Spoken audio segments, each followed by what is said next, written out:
Hello guys, आप सभी का स्वागत है आपके अपने YouTube channel number 1 wifi study पर, जो आपके लिए रोजाना लाता है सामान्य विज्ञान मॉडल पेपर सीरीज।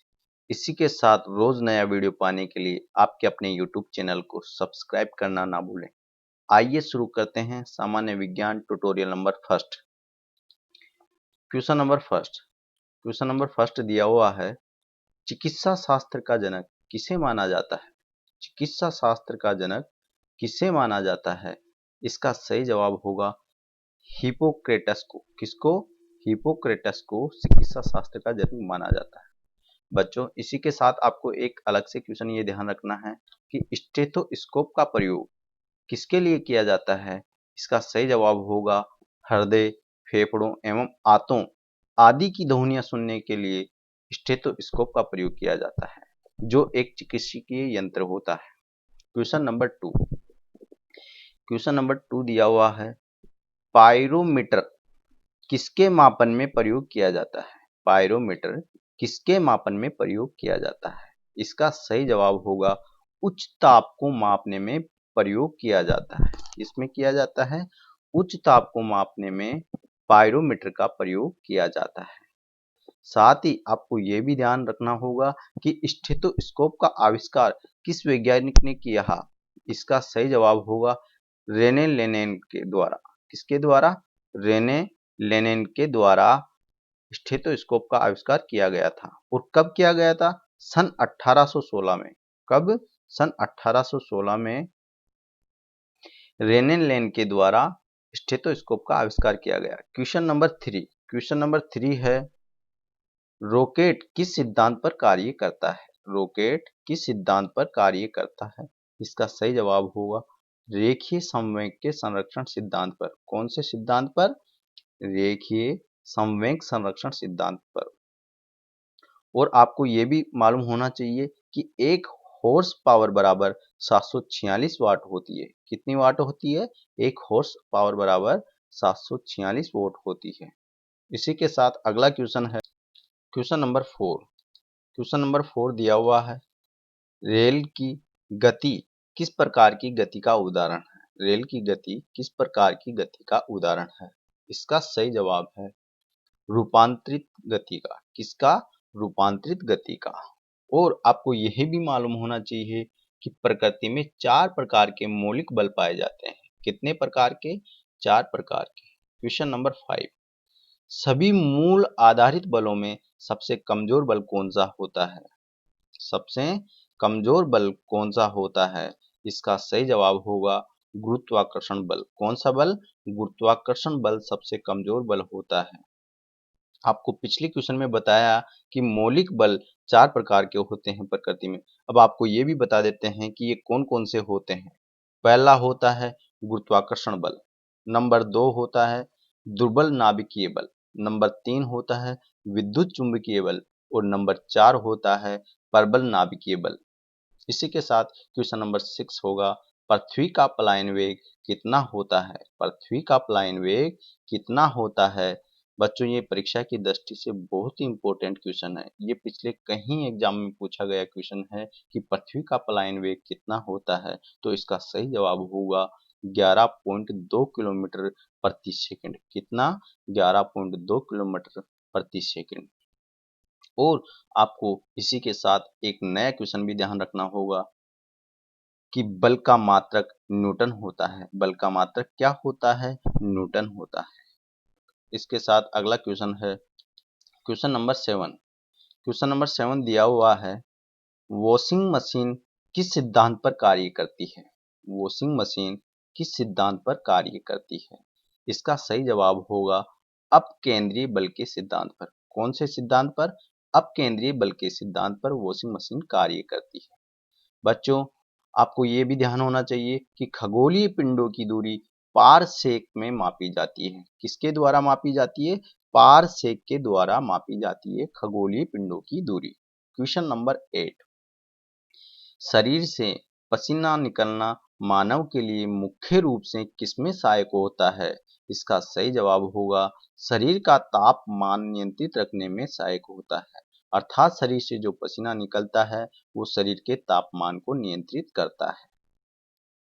और आपको ये भी मालूम होना चाहिए कि लोहा ऊष्मा का सुचालक जबकि लकड़ी ऊष्मा की कुचालक होती है, जबकि लकड़ी ऊष्मा की कुचालक होती है। क्वेश्चन नंबर 9 दिया हुआ है, एक स्वस्थ मनुष्य के शरीर का तापमान होता है, एक स्वस्थ मनुष्य के शरीर का तापमान होता है। इसका सही जवाब है लगभग 37 डिग्री सेल्सियस।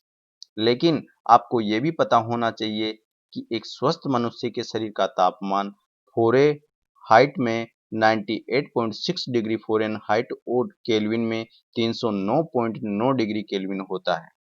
इसी के साथ अगला क्वेश्चन है क्वेश्चन नंबर 10। क्वेश्चन नंबर 10 दिया हुआ है, प्रेशर कुकर में खाना जल्दी क्यों पक जाता है? प्रेशर कुकर में खाना जल्दी क्यों पक जाता है? तो इसका सही जवाब होगा क्योंकि पानी अधिक ताप पर उबलता है और अधिक दाब पर ऊष्मा की मात्रा अधिक होती है, इसलिए प्रेशर कुकर में खाना जल्दी पक जाता है। बच्चों, इसी के अलावा एक्स्ट्रा क्वेश्चन है कि समुद्र की गहराई का एसआई मात्रक फेदम होता है। समुद्र की गहराई को मापने का मात्रक क्या होता है? फेदम होता है। क्वेश्चन नंबर 11 दिया हुआ है कि लोलक घड़ियां गर्मियों में क्यों सुस्त हो जाती है? Very very important question. लोलक घड़ियां गर्मियों में क्यों सुस्त हो जाती है? तो इसका सही जवाब होगा क्योंकि लोलक घड़ियों की लंबाई बढ़ जाती है, लोलक की लंबाई बढ़ जाती है। ध्यान रखने योग्य बात है कि कैंडिला ज्योति तीव्रता का मात्रक है। ज्योति तीव्रता का मात्रक क्या है? कैंडिला। क्वेश्चन नंबर 12 दिया हुआ है, किस अवस्था में गीले कपड़े जल्दी सूख जाते हैं? किस अवस्था में गीले कपड़े जल्दी सूख जाते हैं? तो इसका सही जवाब होगा 20% आर्द्रता और 60 डिग्री सेल्सियस तापक्रम पर जल्दी कपड़े सूख जाते हैं। आपको ये पता होना चाहिए कि हाइग्रोमीटर मौसम विज्ञान से संबंधित यंत्र है जिससे वायु में आर्द्रता मापी जाती है। हाइग्रोमीटर मौसम विज्ञान से संबंधित एक यंत्र होता है जिससे वायु में आर्द्रता मापी जाती है। इसी के साथ नेक्स्ट क्वेश्चन है क्वेश्चन नंबर 13। बच्चों, क्वेश्चन नंबर 13 से पहले आपको ये बता दूं कि रोजाना नया वीडियो पाने के लिए आपके अपने यूट्यूब चैनल को लाइक एंड सब्सक्राइब करना ना भूलें, साथ ही शेयर करना ना भूलें, ताकि आपको रोजाना नया वीडियो मिल सके और आप अपनी तैयारी को और बेहतर बना सके। क्वेश्चन नंबर 13 दिया हुआ है, स्वचालित इंजनों में कौन सा पदार्थ हिमरोधी के रूप में प्रयुक्त होता है? बच्चों, question number 13 very very important question. स्वचालित इंजनों में कौन सा पदार्थ हिमरोधी के रूप में प्रयुक्त होता है? तो इसका सही जवाब होगा एथिलीन ग्लाइकोल। कौन सा? एथिलीन ग्लाइकोल स्वचालित इंजनों में हिमरोधी के रूप में प्रयुक्त होता है। आपको ये भी ध्यान रखना है कि परम शून्य ताप को 0 डिग्री केल्विन में मापा जाता है। किसमें मापा जाता है? परम शून्य ताप को 0 डिग्री केल्विन में मापा जाता है। क्वेश्चन नंबर 14 दिया हुआ है कि ध्वनि का तारत्व किस पर निर्भर करता है? ध्वनि का तारत्व किस पर निर्भर करता है? इसका सही जवाब होगा आवर्ती पर। किस पर? आवर्ती पर। पता होना चाहिए आपको इस चीज का कि पुरुषों की ध्वनि का तारत्व स्त्रियों की ध्वनि की अपेक्षा कम होता है। किनकी अपेक्षा? स्त्रियों की ध्वनि की अपेक्षा पुरुषों की ध्वनि का तारत्व कम होता है। क्वेश्चन नंबर 15 दिया हुआ है कि बोलोमीटर का प्रयोग किसे मापने के लिए किया जाता है? बहुत ही गजब का क्वेश्चन है परीक्षा की दृष्टि से। बोलोमीटर का प्रयोग किसे मापने के लिए किया जाता है? इसका सही जवाब है विद्युत चुंबकीय विकिरण को मापने के लिए। किसको मापने के लिए? विद्युत चुंबकीय विकिरण को मापने के लिए। आपको बहुत इंपॉर्टेंट क्वेश्चन बता दें कि रॉकेट लॉन्च करने में लगभग 180 डेसिमल ध्वनि उत्पन्न होती है। कितनी? 180 डेसिमल ध्वनि उत्पन्न होती है रॉकेट को लॉन्च करने में। क्वेश्चन नंबर नेक्स्ट है क्वेश्चन नंबर 16 दिया हुआ है, ध्वनि ऊर्जा को विद्युत ऊर्जा में परिवर्तित किया जाता है। किसको? ध्वनि ऊर्जा को विद्युत ऊर्जा में परिवर्तित किया जाता है। इसका सही जवाब है माइक्रोफोन के द्वारा। किसके द्वारा? माइक्रोफोन के द्वारा ध्वनि ऊर्जा को विद्युत ऊर्जा में परिवर्तित किया जाता है। आपको ये बता दें कि ध्वनि प्रदूषण की इकाई डेसिमल होती है और ट्रेन की आवाज लगभग 100 डेसिमल के बराबर उत्पन्न होती है। कितने डेसिमल के बराबर? ट्रेन की आवाज लगभग 100 डेसिमल के बराबर उत्पन्न होती है। Question number 17। क्वेश्चन नंबर 17 दिया हुआ है, मनुष्य की सुनने की क्षमता के आधार पर ध्वनि तरंगों को कितने वर्गों में विभाजित किया गया है? बहुत ही गजब का क्वेश्चन है बच्चों, कि मनुष्य की सुनने की क्षमता के आधार पर ध्वनि तरंगों को कितने वर्गों में विभाजित किया गया है? इसका सही जवाब है 3 वर्गों में। लेकिन आपको पता नहीं कि ये 3 वर्ग कौन कौन से हैं। आपको बता देते हैं कि ये 3 वर्ग कौन कौन से हैं। सबसे नंबर पहला, अवश्रव्य तरंगे। कौन सी तरंगे? नंबर 1 अवश्रव्य तरंगे, नंबर 2 श्रव्य तरंगे, नंबर 3 पराश्रव्य तरंगे, जो मनुष्य की सुनने की क्षमता के आधार पर विभाजित की गई है। Question number 18। क्वेश्चन नंबर 18 बहुत ही इंपॉर्टेंट क्वेश्चन है। ये कहीं एग्जाम में पूछा गया क्वेश्चन है, चाहे रेलवे हो, चाहे एसएससी का एग्जाम हो, चाहे यूपीएसएससी का एग्जाम हो, ये क्वेश्चन कहीं एग्जाम में पूछा गया क्वेश्चन है।